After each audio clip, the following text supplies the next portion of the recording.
Baiklah, dalam kesempatan ini saya akan menganalisis isu berita kasus yaitu tentang suap atau jual beli jabatan pada kepala daerah.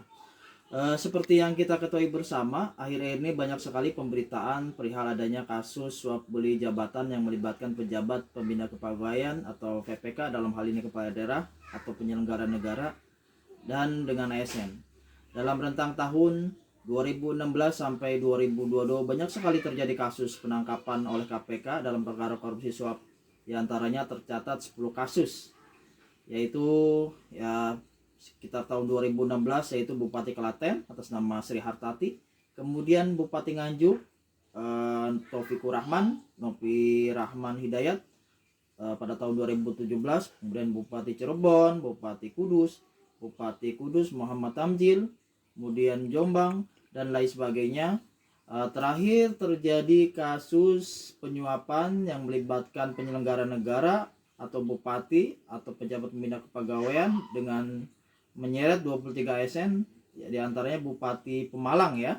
Kemudian yang terakhir sampai ke kementerian juga, yaitu Kementerian Agama. Dalam hal ini yang terlibat kasus ini yaitu Ketua P3 ya, Roman Hurmuji.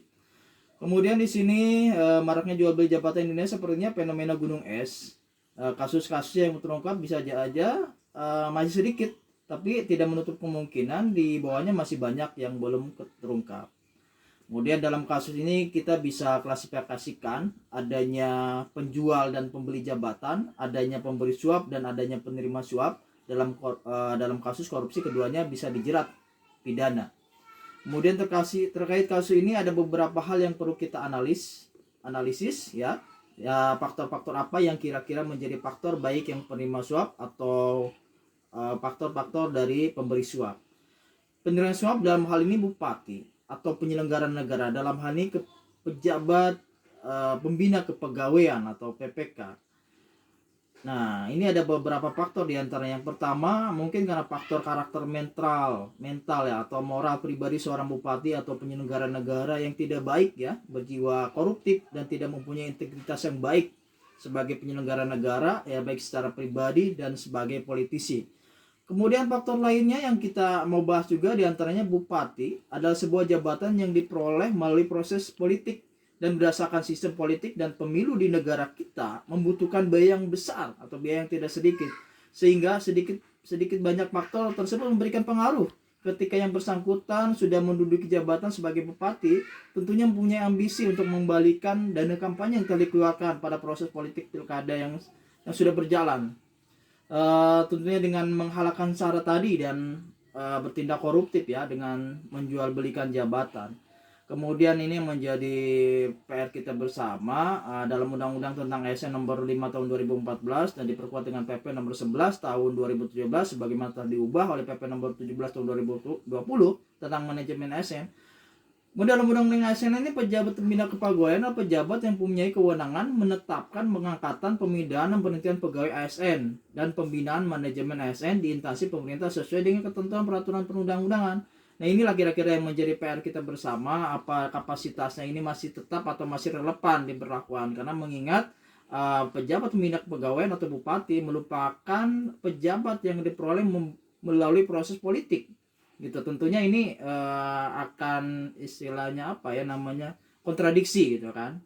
Kemudian di kita juga dibicara sistem merit. Kita mengenal dengan sistem merit adalah kebijakan dan manajemen ASN berdasarkan pada kualifikasi, kompetensi, dan kinerja secara adil dan wajar tanpa membedakan latar belakang politik, ras, warna kulit, agama, asal-usul, jenis kelamin, status pernikahan, umur, dan kondisi kecacatan.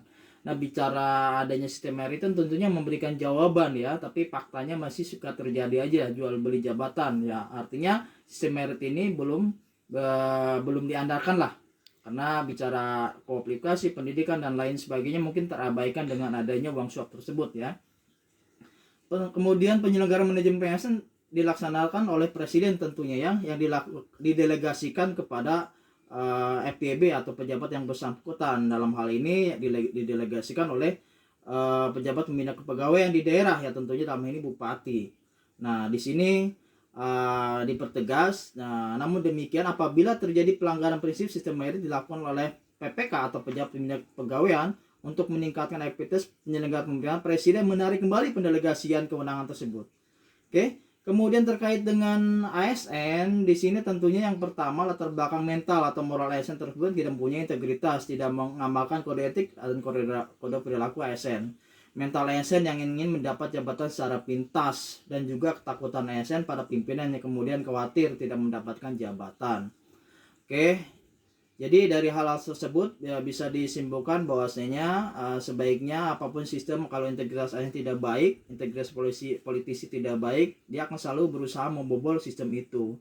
Jadi harapan ke depan kepada semua ASN, sebaiknya tingkatkan kompetensi, bahwa Anda yakin punya kompetensi yang baik, siapapun yang menjadi pemimpin Anda pasti akan dipakai. Jabatan itu pasti akan mencari Anda ketika Anda memiliki kompetensi.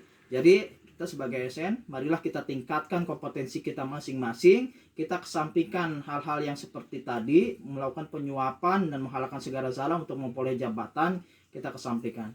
Demikian, terima kasih.